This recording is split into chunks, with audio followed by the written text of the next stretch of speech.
Quero falar hoje aqui desta tribuna sobre um organismo importante institucional do nosso governo federal, da Superintendência de Desenvolvimento da Amazônia, a SUDAM.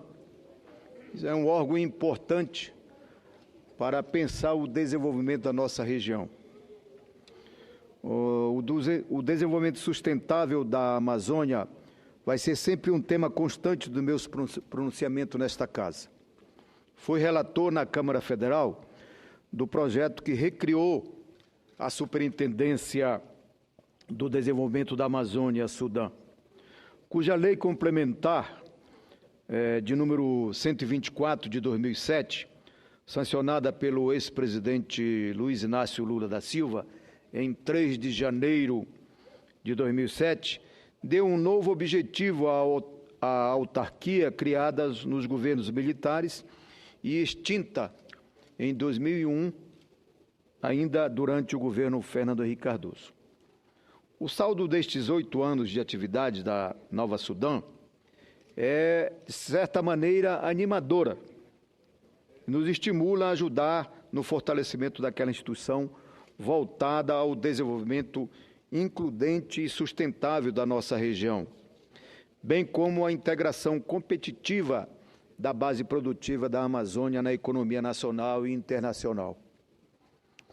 O Fundo de Desenvolvimento da Amazônia, o FDA, um dos instrumentos da SUDAM, injetou nos últimos anos cerca de 4 bilhões na economia regional, sendo que deste total foram para a infraestrutura, como geração e transmissão de energia, e recuperação da infraestrutura, como o fortalecimento da indústria e da transformação e da agroindústria.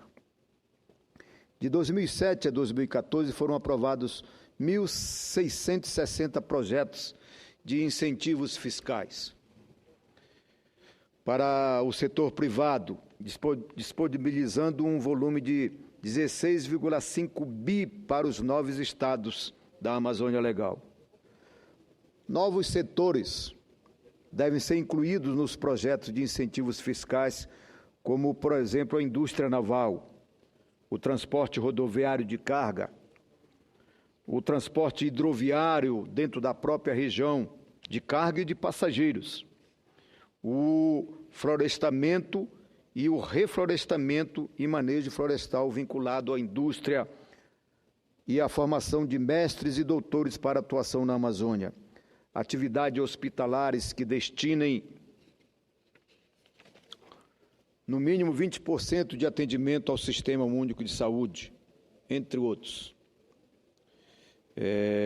Lembro-me que, quando relator da recriação, propus que cerca de 30% destes investimentos fosse destinado à pequena produção, quer seja a agricultura familiar, ou quer seja, por exemplo, uma grande vocação da região, a questão da piscicultura.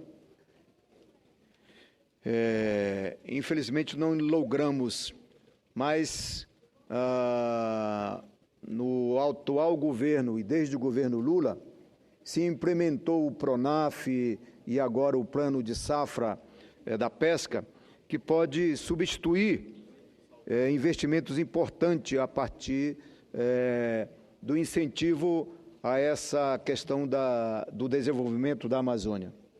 A Amazônia sempre foi pensada a partir da grande produção, do grande projeto, quer seja do grande projeto agropecuário, quer seja do grande projeto mineral, e que agora a nova visão de pensar o país, pensar o seu desenvolvimento e pensar o desenvolvimento de uma região distinta de outras regiões, é que, sem dúvida nenhuma, tem que se preocupar com a inclusão da pequena produção no processo de desenvolvimento da nossa região, que aí se inclui um processo de inclusão na política de desenvolvimento sustentável, no processo de desenvolvimento da nossa região.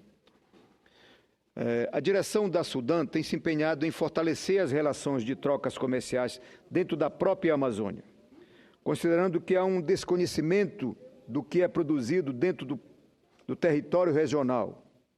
Por isso, é fundamental que se invista também na questão da tecnologia, de novas tecnologias para explorar sustentavelmente a riqueza da biodiversidade da Amazônia. O chamamento para lá da indústria farmacêutica e de indústrias que pode explorar sustentavelmente a própria biodiversidade criará condições de pensar a vocação da região de uma maneira sustentável. O investimento, portanto, em tecnologia, no chamamento de pesquisadores, de incentivos a nossas universidades, os nossos institutos de pesquisas, tudo isso faz parte de uma concepção de pensar o desenvolvimento da Amazônia a partir da sua vocação. E a Sudan tem um papel fundamental hoje, que é pensar o desenvolvimento local, a partir dos chamados APLs, que é pensar uma vocação a partir dos arranjos produtivos locais, que pensa, portanto, uma região com toda aquela diversidade, com toda aquela dimensão. Não pode ter a concepção de uma visão de um planejamento apenas de região, mas tem que levar em consideração a diversidade e das diferenças entre a própria região. A capacitação de mão de obra também tem sido uma das preocupações permanentes. O projeto das mulheres na construção civil investe na qualificação de pessoas em situação de risco e vulnerabilidade social para inserção no mercado da construção civil por meio de cursos de acabamento e finalização de edificações com uma população superior a 25 milhões de habitantes. A Amazônia conta hoje com grandes núcleos urbanos que necessitam de qualificação e de força de trabalho. Porém, um dos maiores desafios em curso na região amazônica é a produção do etanol, sem o cultivo da cana-do-açúcar na região. A solução é ecológica. Foi encontrada em uma parceria entre a Sudan e a Universidade Federal de Tocantins, que já realizava uma pesquisa com um tipo de batata industrial capaz de assegurar a produtividade de etanol hidratado e o anidro superior ao da cana-de-açúcar.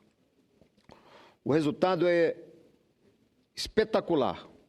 Uma variedade da batata doce que pode ser cultivada em todo o território amazônico é a solução para a produção do etanol, que hoje é deslocado dos grandes centros produtores para a Amazônia. A vantagem da batata é que tanto entra no cardápio da agricultura familiar como também do médio e grande produtor agrícola. Uma empresa privada já desenvolveu e testou as máquinas e equipamentos que vão produzir em larga escala o etanol social. Fui em Palmas, e constatei a importância e a grandiosidade da tecnologia gerada, bem como a disponibilidade da republicação do conhecimento através de outras instituições de pesquisa, como a Universidade Federal Rural do Amazônia, a UFRA, com sede em Belém, e que também acompanha o projeto. Para dar conta dessas e outras demandas da Amazônia, a Sudan necessita de maior aporte de recursos do Tesouro Nacional, em especial o fortalecimento dos incentivos fiscais para a região. Nosso desafio é garantir a prorrogação dos incentivos que representam a redução de 75% de imposto de renda pessoa jurídica como meio de atrair investimentos à Amazônia. A atual concessão expira em dia 31 de dezembro de 2018, que, para não gerar insegurança aos empreendimentos já instalados ou em vias de instalação, precisamos aprovar a prorrogação da medida o mais rápido possível. Para concluir, senhor presidente, e senhoras e senhores senadores, desejo reafirmar o meu compromisso com o fortalecimento de instituições que desempenham corretamente a sua missão, como é o caso da Sudan, que tem um papel fundamental no desenvolvimento da Amazônia. Não só atraindo grandes empreendimentos, como na contribuição do financiamento da pesquisa, da infraestrutura dos municípios, como também na qualificação de segmentos sociais mais vulneráveis da região. Era isso que eu tinha que falar neste momento no nosso plenário do Senado. Muito obrigado, senhor presidente.